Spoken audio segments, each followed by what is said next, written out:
my dear ones, welcome into the sanctuary. It's such a joy and wonderful thing to be with you today as we move again into a deeper realization of our teaching and an open receptivity to allowing it to unfold through us and reveal itself in all kinds of ways, in the way we think, in the way we feel, in the way we decide and choose and so on. And it's a beautiful thing that you and I are one with that process. So according to the teaching, we are and can realize that we are endowed with an awesome, infinite, unlimited power. And that power can be used for all kinds of great good by means of each one of us. And that within us, and it's stated over and over again in all of Ernest Holmes' writings, in some way or another, that each one of us is this unlimited, infinite potential, divine creative substance out of which any good thing can flow, and that yours and mine is the privilege of giving birth to it. Yours and mine is the privilege of allowing it to flow through us in such a way that it reveals the true essence of our being.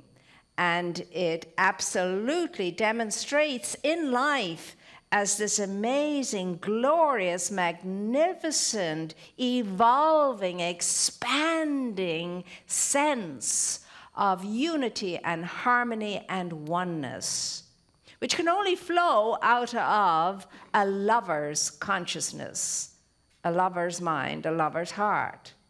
So how do we go about harnessing all of this unlimited, infinite potential? And again, this morning I was sharing potential for us in the past always threw us into the future. You know, another report cards, hasn't done so well, but has great potential. Which meant that maybe one day here she'll get her act together and really, show the kind of talent that they have. So potential was something you always thought about, nebulous thing out there in the future that maybe you could catch up with. Well, no, we're talking about potential as the present here and now opportunity, the present here and now opportunity to reveal and release that which is already so. And potential just means when we're talking about infinite potential, we're talking about all of that wonderful creative stuff, the energy of life itself, force of life itself, the power of life itself, the intelligence of life itself, out of which we make a life. We create a life. How? Through consciousness, through consciousness, through consciousness. Consciousness is where it is. And through the use of thought, moving through consciousness, our consciousness rather moving through our thought. Now the thing is, you and I are free to create any kind of conscious zone that we so desire to create, that we choose to create or unwittingly create through our unconsciousness. And so you and I can harness all that beautiful potential by creating an amazing conscious field, the territory of our mind being this glorious, wonderful thing from which we delight in thinking great good thoughts that move upon great good feelings and together create magnificent choices and decisions that produces wonderful results in our lives. Consciousness, consciousness, consciousness is always the answer. The cure is always in the cupboard of our consciousness. The answer is always in the cupboard of our consciousness. In consciousness is where we know and where we live and move and have our being and produce whatever it is that we produce. So the question is, where is consciousness right? What's the landscape of your consciousness right now and mine? I mean, how did you come into the sanctuary today? What was your mind doing when you came in here today? Was it negating? Was it affirming? Or were you absolutely clueless with regard to what was going on in your mind anyway? I mean, we're looking at today what's happening in our experience of mind through the way we're thinking and feeling and for the coming week. And so if there is an adjustment that needs to be made because what I'm thinking is not producing that which is all that hotsy-totsy, then there has to be adjustment made if we so desire, if we choose to make the adjustment. But if our lives are not on that level of awesome, amazing delight and magnificence, then adjustments need making. Because our thinking could cause us to be in delight, to be thrilled, to be excited, to be engaged, to be connected, to be curious about life and living and experiencing more and more of life and living. That's what our thoughts could do for us, coupled with our feelings. That's what our imagination could produce by means of a sense and sensibility within us if we're thinking along those lines and feeling along those lines. It's the only way it could happen. So maybe today and during the coming week, there are some adjustments that you and I could make in the way we're thinking so that the consciousness that you and I are entertaining is producing a life that is fulfilling, a life that is evolving into more and more and more of a wonderful, great, good, fantastic experience. Why not? Because that's our capability. Now, the challenge would be for you and for I to stop the nonsense of identifying with this and identifying with that and identifying with the other that keeps us limited, that keeps us feeling that we're not enough, keeps us feeling that we're not adequate, keeps us feeling that somehow or another we're missing out on a whole lot of stuff and things that everybody else seems to have managed not to miss out on. Whatever all of that stuff is that goes through your mind or goes through my mind, because a lot of stuff does. So you and I would have to make the decision to step away from limited thinking that produces a partial experience of life. A partial experience of life. Not a full embodied experience of life, but a partial experience of life. We would have to look at that and see, where are the limiting factors in my life? Where are the limiting thoughts, the limiting feelings that produce the limited experience that I'm having and that I really don't want to have? But you know, if I don't want to have it, I want to care enough about it to do something about it. And there's always something to do about everything. There is indeed much ado about everything if we're doing on the right side of all of that mindset, you see. So you know as well as I do, I'm not just my body. I'm not just my feelings. I'm not just my desires. I'm not just the experience I'm having now. I'm so much more than that. But if that's what I'm identifying with all of the time, I cannot be any more than that. I have to be identifying with the invisible aspect, immaterial aspect, divine aspect of my being in order to really know how to navigate all of the exterior aspect of my being, the humanity of my being, so that I can get into a state of truly rejoicing in the real aspect and true essence of my being, while at the same time really having a great good time as my humanity evolves always into something much more refined and unified with my divine aspect. That's how we do it. But if you and I are always going to be groping around in the exterior aspect of our experience, in the physical aspect, material and physical aspect of our experience, and in the egoic state of mind, then we're never going to know ourselves the way we are in truth, the image, the likeness, the essence of the Creator from whence we came. We're never going to know that. We're never going to know what that looks like, feels like, and consciously express and come into conscious cooperation with the unlimited, potential, infinite, intelligent, wondrous, awesome, magnificent, glorious self that we are. We're never going to do that. But do we understand that there's work to be done if that's going to happen, if the revelation is going to occur?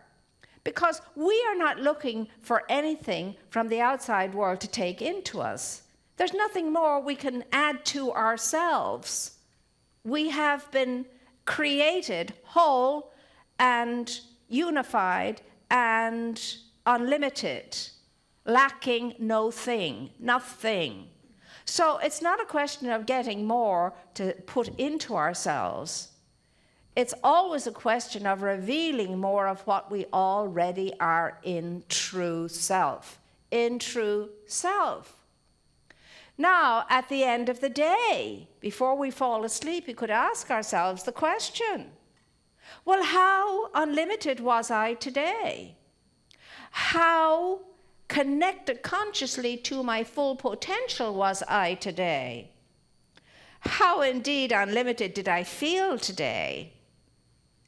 What caused me to feel confined, boxed in, not enough in some way or another? What was that? And you'll come up with the answer, my thinking, my feeling, the choices I made, the decisions I made. That's always what does it. It either does us in or it lets us out regarding what's going on in the thinking in this, because it's all pertaining to the whole of us. My little finger has as much intelligence in it as my brain has. So, are you ready this week, I ask you, and I ask myself, to really step back from the nonsense and step back from all of the focus on ailments and limitations and all of that, and allow ourselves to go beyond the thinking that we're used to into first affirmative thinking and then beyond all thinking, wherein we're just one with that infinite stuff, that infinite potential, and in real true surrender to it and with absolute faith in it, know that it's going to unfold exactly as it is meant to, as it can. And as a result of you and I coming into that kind of agreement of trust and absolute faith, and becoming, as a result of that, what? The one thing, the only thing that you and I have to do is to become fearless. Fearless. Fear is the thing that cripples us. Fear is the thing that keeps us limited. Fear is the thing that stops us and blocks us from ever having any access, really, to the magnificence and the gloriousness and to conscious contact with that which is radiant, and we are told by some sleeping in repose, awaiting to be awakened into full expression by means of you and me in the recognition that it is there, that it is present, and in our identification with it. So it all comes back to the simple, basic one thing.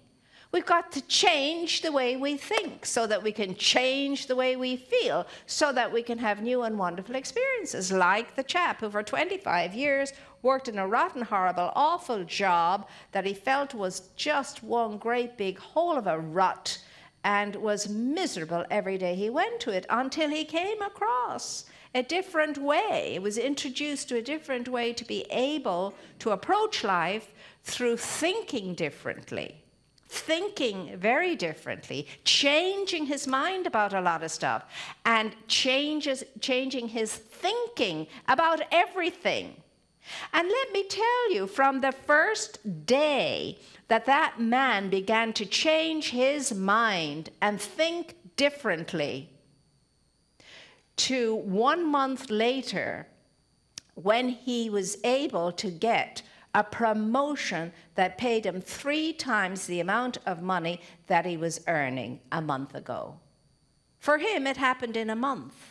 From the first day he began to change his thinking, it took him a month to have that experience. And once he had that experience, he took that winning ball and he ran with it. And his life became transformed because he changed his thinking.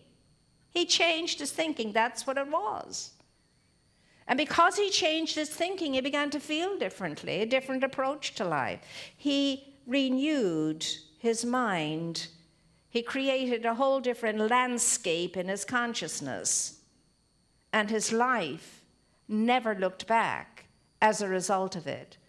And he flourished and he thrived and created for himself an awesome life. Because once he caught the consciousness of that's the crux of it, changing my thinking. But as Raymond Charles Barker says, easy enough to change your mind. Not so easy to keep it changed. Not so easy to keep it changed. So he kept his mind changed. He was focused on renewing his mind all of the time because of 25 years of misery that just didn't work for him.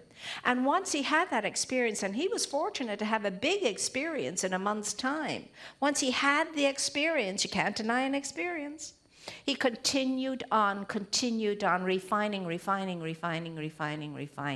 and creating a whole different mental atmosphere that created a whole different emotional feeling that caused him to make much more intelligent decisions. He had tapped into that infinite, that wonderful, amazing,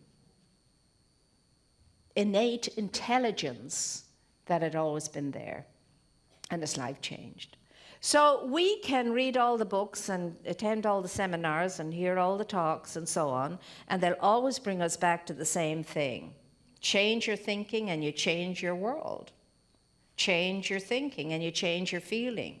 Change your thinking and your feeling, and you're open and you're ripe for new and wonderful experiences to happen by means of your activity in mind, now being an activity in mind that is affirmative, that is productive, that is forward-reaching in the fact that it's forward-thinking. It's advancing you. So, my dear ones, what is it going to be after we leave this room? That was a great talk. It was wonderful. And then back to the same old. Back to the same old thinking, same old feeling, same old way of doing and being. Now, what we have to do is to remove ourselves from any kind of sense of imitation or competition. Those two things are deadly to us all. We have to stop this amazing competitive thing that happens amongst us, and this need to imitate this, that, and the other. Well, if I imitate this, that, and the other. And even in business, you were taught to do that. Latch on to some great entrepreneur and then copy what they're doing, imitate what they're doing. No, that's for them to do. You have a much more wonderful way of doing and being yourself, and even superseding that great entrepreneur by so doing. To thine own self be true. We've heard that more than once. Insist upon yourself. We've heard that more than once from Emerson. And he's talking about the great self, not the ego self, the great self, the solid self, the divine self, the whole self, the truth self. That's what he's talking about. Insist upon that. And he denounces any type of imitation. And so therefore, if there's any element left in us that wants to imitate someone else or wants to keep being in competition with others, and never talk about my competitors. We don't have competitors. Do you understand? In order to have a competitor, you have to have equal footing. None of us have equal footing when it comes to understanding and realize I'm unique. There's no other person like me. I'm a unique work of divine art, and so are you. So what's the point of comparing what are not the same, and yet the same? So you don't have to be in competition with anybody, and if you like to be competitive, then compete with yourself until you don't have to compete with yourself anymore. But make that your competition, the competition you have with yourself. But you are awesome, glorious, amazing, and magnificent. Why would you want to be anybody else? You are this amazing divine idea that once was in that nebulous, wonderful, amazing, creative, potential, divine stuff. And then at one moment in what we experience as time and place, the divine decided, I would love to express myself by means of him, by means of her. I'd love to be that in form. And there you were, that in form. The divine in form. That's who you are. You're not a human being. You're not a human becoming. Now, here's the thing. It's never, ever been a question of what we are becoming. We had nothing to become. We came whole and complete. But yet we're always focused on what we are becoming. It's always been a question of what we allowed ourselves not to become.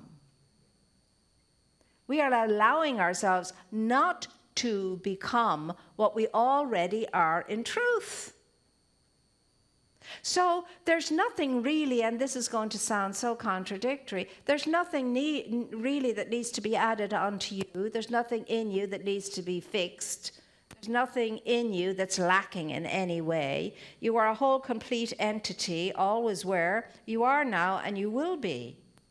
But when we enter into material form and into the density of a material plane, and into that, especially now remember, in my Father's house there are many mansions. We're in a three-dimensional plane. There are bazillions of dimensions. And we landed in a three-dimensional plane. It doesn't mean that you and I are three-dimensional at all. But we're on a three-dimensional plane. But it doesn't mean we're three-dimensional. We're in and out of all kinds of dimensions. Sometimes they're high, sometimes they're maybe two-dimensional. I don't know. It can feel like that sometimes. But we're all the time morphing in and out of this and that and the other. So we're not confined to a three-dimensional experience. As we talk about the children coming in and have been for a while now, they're fourth-dimensional beings. And I think in another 30, 50 years, we'll have seventh-dimensional children arriving and so on, you see.